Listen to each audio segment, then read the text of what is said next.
اعوذ باللہ من الشیطان الرجیم بسم اللہ الرحمن الرحیم۔ اب اس کے بعد پھر ایک بڑی عظیم دعا آ رہی ہے۔ اس سورہ مبارکہ میں دعائیں بہت ہیں، یہ بھی بہت عظیم دعا ہے، اور یہ تو باقاعدہ تلقین کر کے کہا گیا ہے۔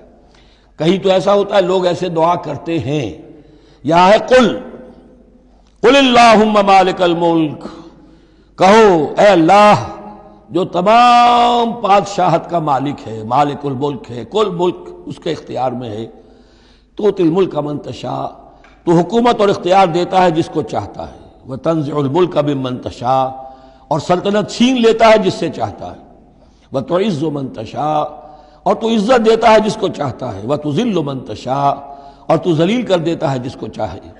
بیدک الخیر، تیرے ہاتھ میں سب خوبی ہے۔ اس کے دونوں معنی ہیں، کل خیر، خوبی تیرے ہاتھ میں ہے، دوسرے تیرے ہاتھ میں خیر ہی خیر